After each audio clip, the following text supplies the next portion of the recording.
Bismillahirrahmanirrahim. Today we are discussing the labial surface of the maxillary central incisor. This is the hard plaster model of the maxillary central incisor crown. This is the labial surface. The shape of the labial surface is trapezoidal in shape. It is trapezoidal. The longer side of the trapezoid is at the incisal and shorter side is at the cervical. Now there are different outlines. This is the incisal outline. This is the mesial outline. This is distal outline.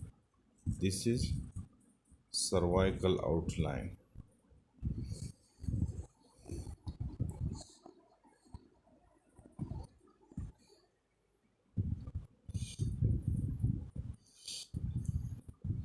Although the crown is considerably longer than it is wider mesio-distally, nevertheless these two dimensions are more nearly equal in maxillary central incisor as compared to other permanent incisors.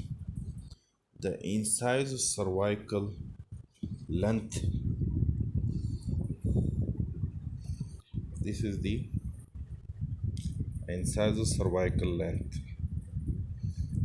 It is 10.5 in the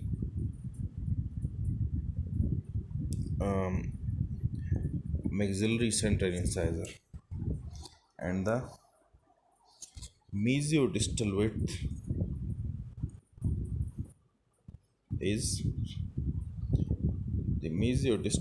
is about 8.5 mm.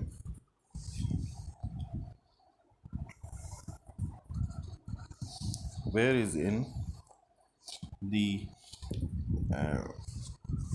posterior teeth, the mandibular incisors, you can see this is the mandibular incisors. You can see incisors cervically, they are longer as compared to the mesio-distally. So incisors cervically, they are longer than mesio-distally. Also, I will show you the maxillary lateral incisor. This is the maxillary lateral incisor crown. It is also incisor cervically longer than mesio-distally.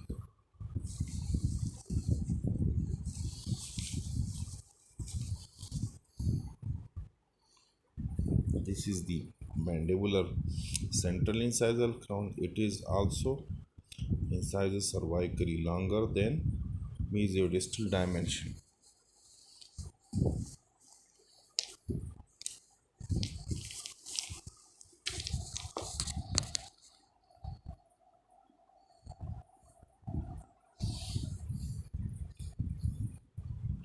The labial surface is convex mesio-distally and incisor cervically.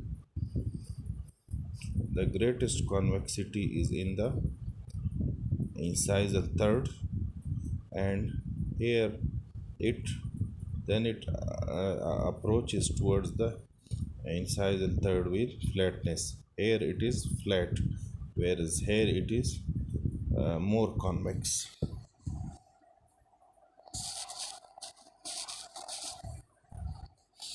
Now coming to the mesial margin. This is the mesial margin. It is slightly convex or considerably straighter. This mesial outline is straighter, whereas this is the distal outline. It is more convex and it is usually rounded or convex. The mesio-incisal angle, this is the mesio-incisal angle, it is sharp. The disto-incisal angle is rounded.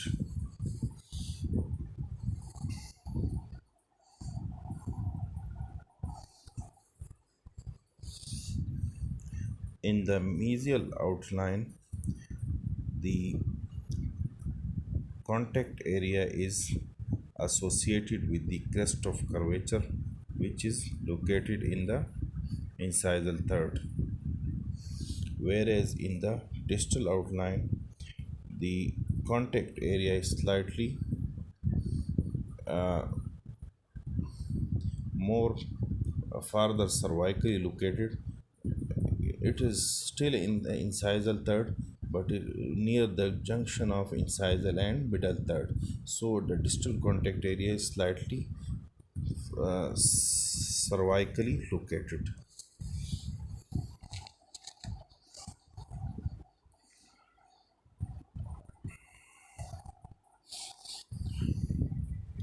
Now coming to the incisal outline. The incisal outline exhibit the mammillons. There are usually three mammillons. These mammillons are representative of the labial lobes. The three labial lobes are mesio-labial lobe, middle labial lobe, and distolabial lobe. When there are no mammillons, the incisal edge is nearly straight. So when the mammillons are gone or tooth is coming to occlusion and it is worn away, so the mammillons are gone and the incisal edge becomes straight.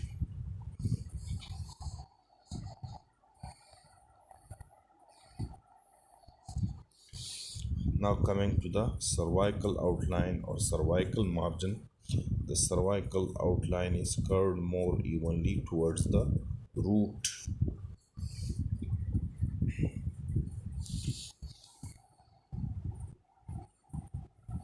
The crown is shorter mesiodistally at the cervical outline or cervical margin than mesiodistal at the incisor.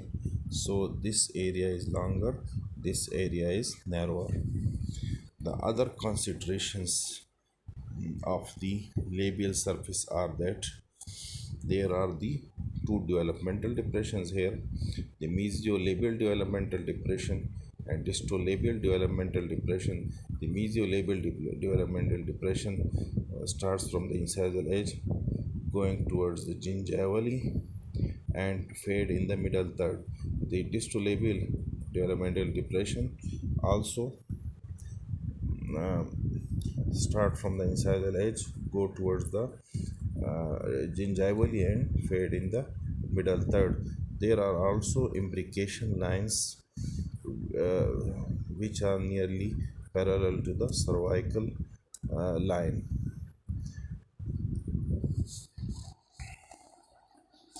The height of contour or maximum bulge of the labial surface is located in the cervical third.